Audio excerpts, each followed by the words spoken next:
ये कहानी है उत्तर प्रदेश के कालिंदी गांव की, जहां पिछले 20 सालों से किसी बच्चे ने जन्म नहीं लिया। हर घर बच्चों की किलकारियों से खाली और सूना पड़ा हुआ है।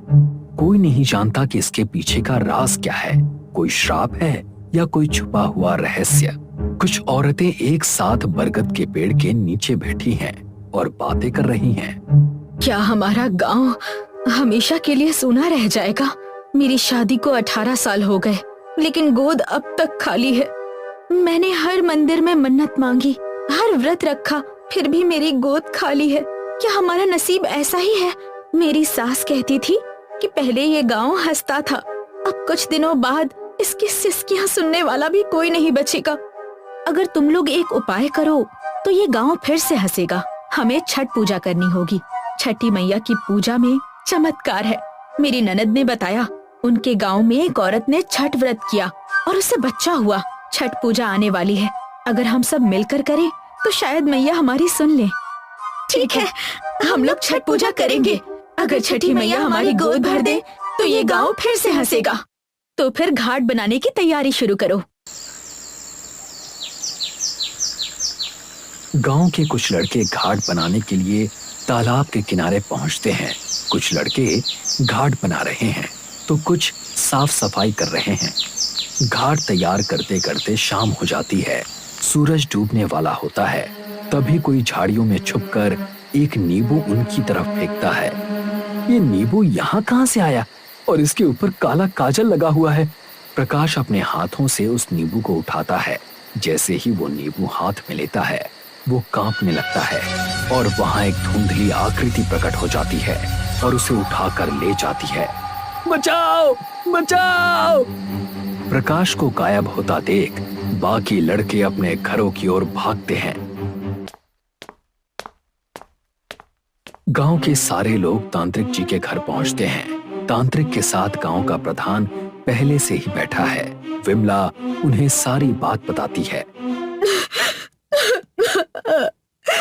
तांत्रिक जी, मेरे बच्चे को बचा लीजिए। लेकिन लड़के इतनी रात को तालाब के किनारे क्या कर रहे थे? छठ पूजा के लिए घाट बना रहे थे। तभी तो बच्चे गायब हुए हैं। छठ पूजा की वजह से ही तो हमारे गांव का ये हाल है। हमने तो सुना है कि पहले भी हमारे गांव में छठ पूजा हुई थी। उस वक्त भी बच्चे गायब होने लगे थे, फिर गांव वालों ने पूजा छोड़ दी। लेकिन हमने ऐसा तो कभी नहीं सुना। नहीं सुना तो अब देखो, गायब होते बच्चों को। छठ पूजा का ख्याल तुम्हारा ही था ना, इसीलिए तुम्हारा बेटा प्रकाश गायब हुआ और वो अब कभी नहीं लौटेगा। गांव वालों, अगर तुम लोग सुरक्षित रहना चाहते हो तो छठ पूजा मत करना, वरना तुम्हारे बच्चे भी गायब हो जाएंगे। हाँ, और अब तो हमारे गांव में बच्चे जन्म ही नहीं लेते, फिर निसंतान ही रह जाओगे। जो भी घाट पर गए थे वो सब अपने अपने बाल काट कर यहाँ रख दो। मैं तुम्हारी रक्षा के लिए तंत्र साधना करूंगा, वरना वो अज्ञात शक्ति तुम्हें भी गायब कर देगी। तांत्रिक की बात सुनकर घाट तैयार करने गए लड़के अपने थोड़े थोड़े बाल तांत्रिक की थाली में रख देते हैं। तांत्रिक वहां बैठकर एक डरावनी मुस्कान देता है। सभी लोग अपने घर चले जाते हैं। तांत्रिक उन लड़कों के बालों से हवन कर रहा है। जैसे ही वो बाल अग्नि में डालता है, कुछ लड़कों की त्वचा धीरे धीरे काली पड़ने लगती है, जैसे उनके शरीर पर कोयले की राख चिपक गई हो। ये दृश्य देखकर गांव के लोग डर जाते हैं। विमला अपने बेटे प्रकाश की तस्वीर के सामने बैठी सिसक रही है। गांव की कुछ औरतें अंदर आती हैं और उनके चेहरों पर चिंता और सहानुभूति है। विमला, मत रो, तांत्रिक जी की शरण में जा, वही प्रकाश को वापस लाएंगे। हाँ, रात में सारे बच्चे अजीब हरकतें कर रहे थे। अच्छा हुआ तांत्रिक को बाल दे दिए। उन्होंने पूरी रात तंत्र साधना करके सबको बचा लिया, वरना सब गायब हो जाते। मैं तो कहती हूँ छठ पूजा मत करो, वरना बच्चे गायब हो जाएंगे। नहीं, मैं छठ पूजा करूंगी। छठी मैया ही मेरे प्रकाश को बचाएंगी और वापस भी लाएंगी, और इस गांव का शाप भी टूटेगा। सबके घर बच्चे होंगे। विमला, जिद मत कर, तांत्रिक जी की शरण में चल, वही बच्चे को बचाएंगे। छठ पूजा से तो और मुसीबत आएगी। मुझे किसी तांत्रिक की जरूरत नहीं। छठी मैया पर मेरा भरोसा है। मैं पूजा करूंगी, चाहे जो हो जाए, लेकिन हम छठ पूजा नहीं करेंगे। हमें अपने बच्चों को मुसीबत में नहीं डालना। सारी औरतें वहां से चली जाती हैं। विमला अपने बच्चे की तस्वीर को सीने से लगाए वहीं बैठी रहती है। प्रधान तांत्रिक के घर में बैठा है। वहां हवन की आग जल रही है। पास में ही गांव के सभी लड़कों के बाल रखे हैं और वहां प्रकाश बेहोश पड़ा है। बस कल छठ पूजा है, बस इस बार ये पूजा रुक जाए तो 21 साल का मेरा संकल्प पूरा हो जाएगा। फिर कल रात ही मैं ग्राम नाशक तंत्र से पूरे गांव के बच्चों को नष्ट कर दूंगा। फिर मैं अपने बच्चों को लंदन से घर बुलाऊंगा। गांव की सारी संपत्ति हमारी हो जाएगी। गांव की सभी औरतें तो मान गई कि वो छठ पूजा नहीं करेंगी, बस वो विमला रुक जाए। ये लोग आपस में बात कर रहे होते हैं। तभी तांत्रिक को कोई आवाज लगाता है। तांत्रिक जी, ये तो विमला के पति राम की आवाज है। चलो उसे विमला के खिलाफ भड़काते हैं। वही एक है जो विमला को रोक सकता है। उसे यहीं बुला लेना। अरे मूर्ख, उसका बेटा यहाँ बेहोश पड़ा है। प्रधान और तांत्रिक बाहर राम के पास आते हैं। राम की आंखों में अपने बेटे के लिए आंसू है। राम, मैं तुम्हारा दुख समझ सकता हूँ, क्योंकि मैं भी तो एक बाप हूँ। राम, तुम चिंता मत करो, मैं तुम्हारे बच्चे को वापस लाऊंगा। बस तुम अपनी पत्नी को कल छठ पूजा करने से रोक दो। ये भी सुन लो, अगर तुम्हारी पत्नी ने छठ पूजा की तो तुम्हारा बेटा कभी नहीं लौटेगा। मैं किसी भी हाल में विमला को पूजा करने नहीं दूंगा। राम गुस्से में अपने घर की ओर निकल जाता है। विमला छठ पूजा की तैयारी कर रही है कि तभी वहां राम आता है। ये सब क्या कर रही हो? तुम पूजा नहीं करोगी? मैं करूंगी। अब छठी मैया ही मेरे बेटे को बचा सकती हैं। तांत्रिक जी ने कहा है कि वो हमारे बेटे को वापस लाएंगे, और अगर तुमने पूजा की तो प्रकाश कभी नहीं लौटेगा। मुझे किसी तांत्रिक पर भरोसा नहीं, मुझे बस अपनी छठी मैया पर भरोसा है। मैं पूजा करूंगी।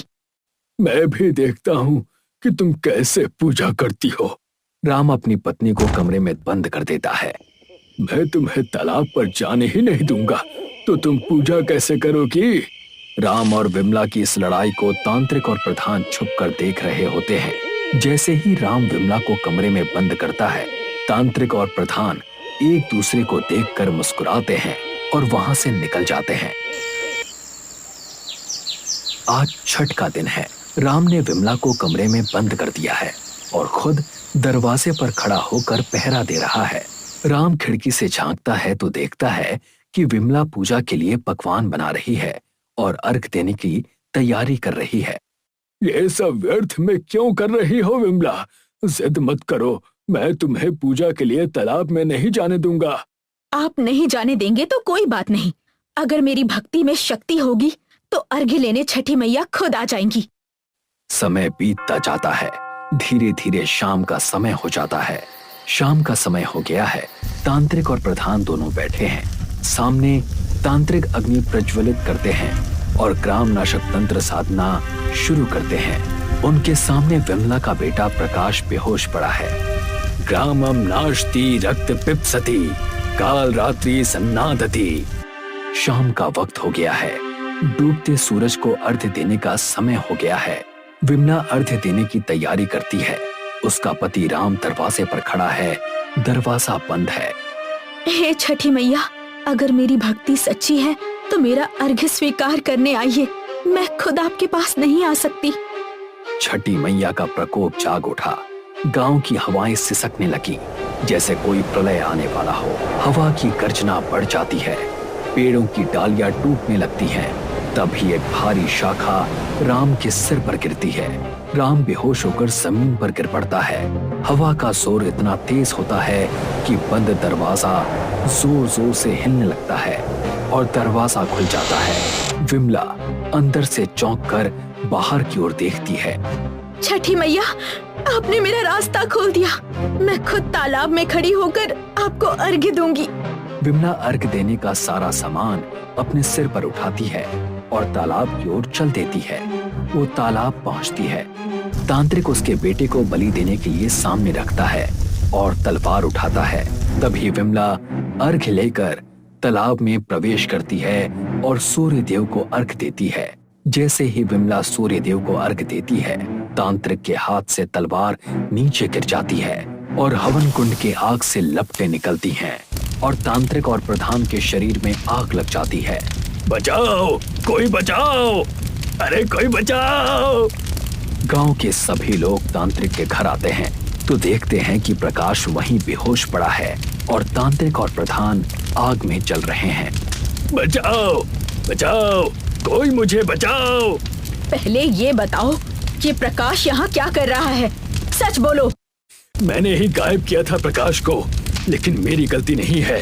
प्रधान के कहने पर मैंने गांव पर ग्राम नाशक तंत्र इस्तेमाल किया था और विमला छठ पूजा करके उसे तोड़ना चाहती थी। इसीलिए मुझे प्रकाश को गायब करना पड़ा ताकि तुम लोग डर के मारे छठ पूजा ना करो।